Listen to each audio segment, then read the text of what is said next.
Vous êtes sûrement nombreux à avoir conçu des jardinières pour l'été, pour la saison estivale. Malgré la pluie, certaines ont quand même résisté.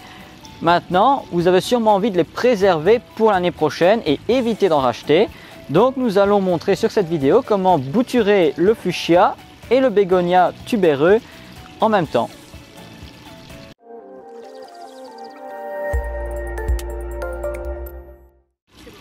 Bonjour à tous, donc nous nous retrouvons ici dans cette nouvelle vidéo.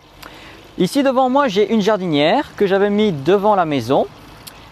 Donc j'avais rappelé que les fuchsias je les mettais devant la maison parce que il y avait très peu de lumière. Ils bénéficiaient du soleil le matin jusque vers 11 h, même si cette année il y a eu plus de pluie que de soleil. Et donc on peut voir les fleurs qu'il nous fait. Je vous montrerai dans la vidéo les autres fuchsias qu'il y a présent devant, comme ça vous verrez les différentes floraisons. Et ici maintenant nous allons donc préparer notre plante pour l'automne et surtout pour le printemps prochain. Et le fuchsia est une plante qui se développe très lentement, donc c'est intéressant de le bouturer très tôt. Donc ici nous sommes au mois de septembre, vous pouvez le faire entre le mois de septembre et le mois de novembre. Et après les fuchsias pieds mères, nous les mettrons en serre froide.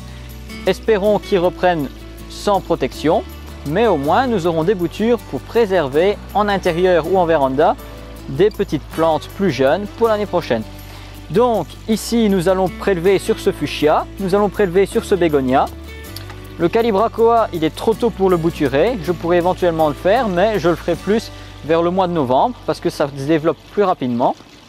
Donc maintenant nous allons nous rapprocher, comme ça vous pourrez voir où je prélève et comment préparer la bouture ensuite. Donc ici nous sommes devant le fuchsia. Alors pour prélever, nous n'allons pas prélever en bas. Pourquoi? Parce que le bois est déjà apparent.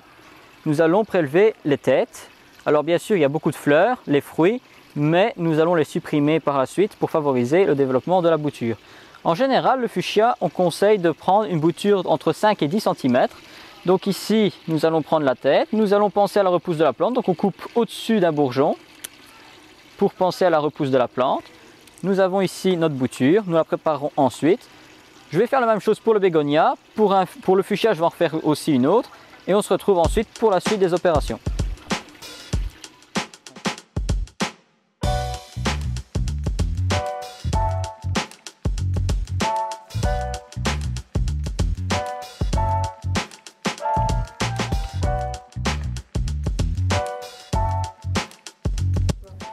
Donc ici nous sommes devant le prélèvement de fuchsia. On peut voir que ici la tige est un peu plus sombre et après on commence à voir la tige qui devient un peu plus claire et ça c'est la partie qui est encore herbacée et là on a une partie qui est un peu ligneuse. Donc cette partie va nous intéresser car c'est ce qui va faire la base de notre bouture. Donc ici on est devant une partie où il n'y a pas de bourgeon, le premier bourgeon est ici. Cette partie là va pourrir. Donc, il va falloir couper juste en dessous du bourgeon. Pas en biais, mais à plat. Donc, on coupe à 1/2 cm à plat en dessous du bourgeon. On enlève les feuilles. On peut le faire au sécateur, mais ça marche très bien aussi à la main. Les feuilles viennent toutes seules. On tire vers le haut pour justement éviter d'arracher sur la tige. On fait ça pour quasiment toute la bouture. On va laisser un petit bouquet de feuilles entre 3 et 4 feuilles. Au passage, j'enlève en même temps les fruits qui sont, je le rappelle, comestibles. Voilà, on enlève avec le doigt les fleurs, toutes les fleurs, même les petits bourgeons qui se développent au centre. Voilà, on enlève encore une ou deux feuilles. Et voilà, notre bouture est préparée. Elle est habillée. Maintenant, qu'est-ce qu'il va falloir faire? La rempoter. Mais avant ça, nous allons nous occuper d'autres boutures de fuchsia et des bégonias qui, je le rappelle, est le même procédé sauf qu'il n'y a pas la partie ligneuse. C'est tout le temps herbacé. Donc nous allons faire la même chose pour les autres et on se retrouve juste après.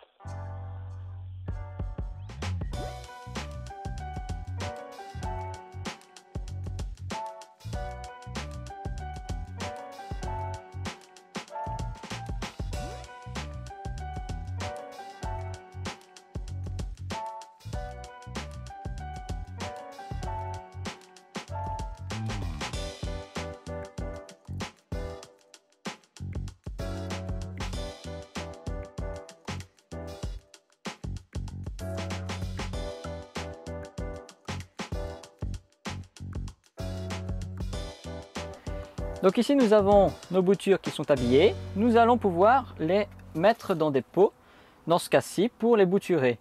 Mais on va utiliser un substrat adéquat. Donc ce substrat, c'est un substrat terreau semi-bouturage, très pauvre en matière nutritive, ce qui va obliger la bouture à créer des racines pour favoriser sa reprise.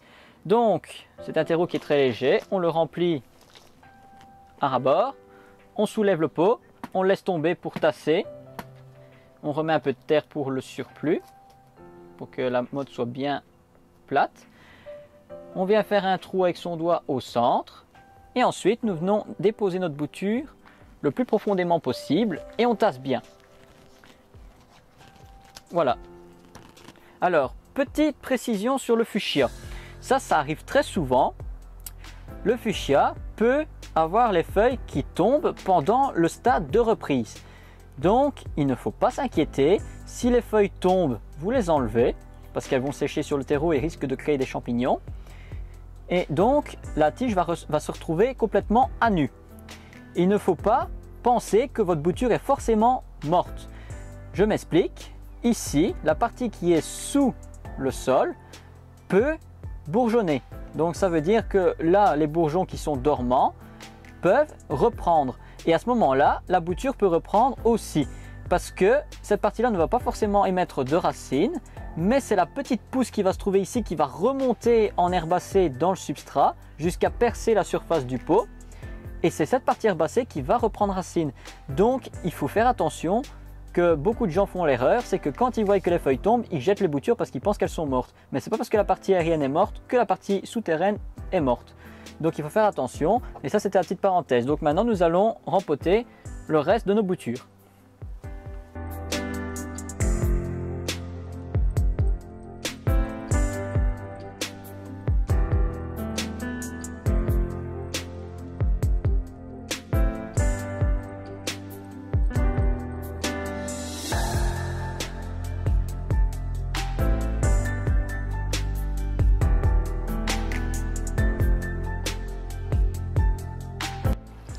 Donc ici, maintenant que les boutures sont préparées, nous les avons mis en pot.